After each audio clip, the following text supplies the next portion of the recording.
მოგესალმებით, გვესალმებით ჩვენს მსმენელს ეთერში ბოლნისის ხმა არის. შეგახსენებთ, რომ ბოლნისის ხმა პროექტ მისიხმის ფარგლებში ხორციელდება, რომლის მხარდამჭერია გერმანიის საგარეო საქმეთა სამინისტრო და DVV International. დღევანდელ გადაცემაში ქართველი ქალი მოფარიკავების შესახებ ვისაუბრებთ. ქართველი მოფარიკავე ქალები საერთაშორისო სპორტულ ასპარეზზე საკმაოდ წარმატებულნი არიან. ისინი ხშირად მონაწილეობენ როგორც ევროპულ, ასევე მსოფლიო ჩემპიონატებში და სხვა საერთაშორისო ტურნირებში. რამდენიმე ცნობილი ქართველი მოფარიკავე ქალის სახელია თია შეყილაძე. იგი მრავალი საერთაშორისო ტურნირის გამარჯვებულია და საქართველოს სახელით მონაწილეობდა სხვადასხვა ჩემპიონატებში. სოფო ბერიძე, წარმატებული მოფარიკავე, რომელმაც ასევე არაერთ საერთაშორისო ტურნირში მიიღო მონაწილეობა და გამოიჩინა თავი. ნინო ტიბილაშვილი, საქართველოს ეროვნული ნაკრების წევრი, რომელმაც მსოფლიო ჩემპიონატებში არაერთხელ წარმატებით იასპარეზა. მოფარიკავე ქალთა ნაკრები საქართველოში მუდმივად ვითარდება და ბევრი ახალგაზრდა სპორტსმენი წარმატებით გამოდის საერთაშორისო ასპარეზზე. ძალიან დიდი მადლობა იმისთვის, რომ იყავით ჩემი დღევანდელი გადაცემის მსმენელი. მე დღეისთვის გემშვიდობებით, ხოლო გიტოვებთ ჩვენს მეგობრებს თეთრი კარვიდან, მოусვიდეთ, იხალისეთ და ბედნიერ კვირას გისურვებთ.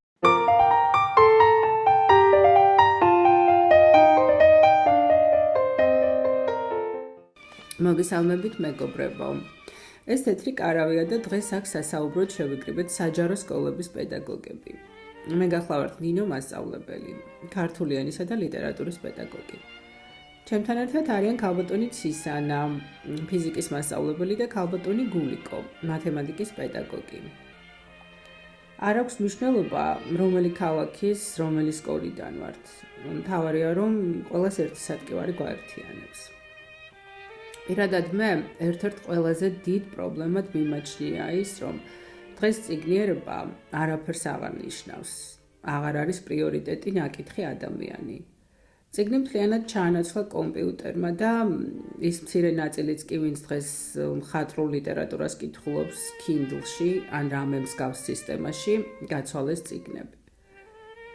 ერთი შეხედვით რა მოხდა მერეო იტყვით. თავარია კითხულობდეს და სადაც გინდა იქ წაიკითხოსო. თანაც ამას თავისი პრიორიტეტებიც აქვს. გეთანხმებით, მთელი ბიბლიოთეკაა ჩატვირთული ერთ წიგნის ზომაში და წონაში. სადაც გინდა იქ გახსნი და წაიკითხავ. მაგრამ ნახეთ, საბაერთი რა ხდება. ამას წინათ მარჯანიშვილის მეტროს წინ რომ ბუკინისტებია იქ მოვხდი და იცით რა დამემართა. იმ წიგნებს, რასაც ჩემს ახალგაზრდობაში სანთლით ვეძებდით და რიგში ვიდექით, რომ წაგვეკითხა, ერთ ლარად ან 50 თეთრად იყიდება და არც არავინ ყიდულობდა. მეგობრებო, საკანცელარიო მაღაზიებში რვეულები ღირს 4 და 5 ლარი. აღარაფერს ვამბობ ბლოკნოტებზე, რომლის ფასიც დიდი ხანია ორნიშნაციფრია. რატო? რა ხდება? აღარაფერში გვჭირდება ის სიბრძნე. თუ ასე დავჭკვიანდით? მე არ მაქვს პასუხი, მაგრამ მაქვს შეკითხვა. საიდან მოდის ეს ბოროტი მიზნები? ვის აწყობს უწიგნური ბრბო? ეს არის ჩემი სადგივარი. მოგესალმებით.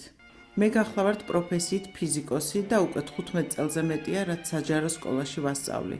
მაგრამ დღეს აქ არც მე მოსულ ვარ ფიზიკაზე სალაპარაკოდ. პირველ რიგში თქვენს დასმულ კითხვას ვუპასუხებ. უწიგნური ბრბო რომ ადვილი სამართავია, ეს არ ახალია და ყველამ კარგად ვიცით. არც იმის მომხრე ვარ ჩემს ახალგაზრდობაში, ბევრ ოჯახში დეკორაციის ნაწილი რომ იყო ძვირფასი გამოცემებით ჩაწიკწიკებული წიგნები და ხშირად წაკითხული კი არა, გადაფურცლილიც რომ არ ჰქონდათ.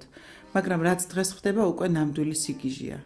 ისეთმა ოჯახებმა გადაყარეს სანაგვეზე წიგნები, ნამდვილად რომ ვიცი წაკითხული აქვთ. ერთს ვკითხე, რატომ ყრით, ვინმეს მაინც აჩუქეთ მეთქი და იცით რა ვიპასუხა. ერთი წელია Facebook-ზე ვწერ, წაიღეთ, გჩუქნით, წაიღეთ, გჩუქნით და ერთი მსურველიც კი არ გამოჩნდაო.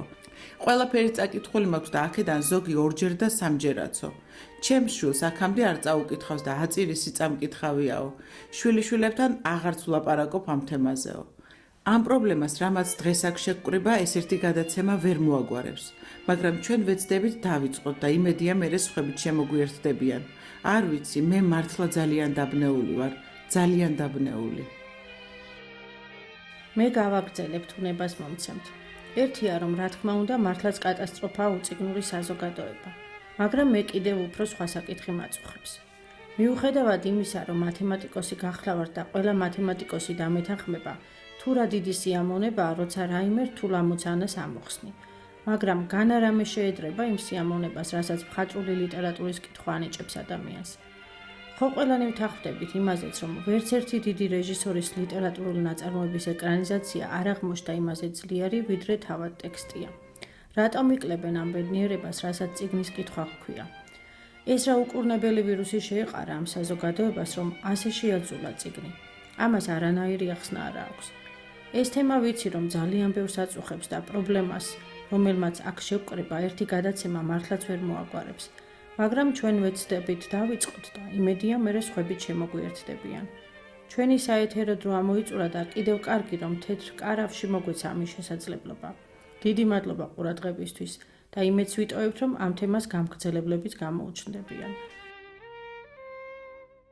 აბა კვლავ ერთი კვირით გემშვიდობებით. მომავალ შეხვედრამდე მეგობრებო.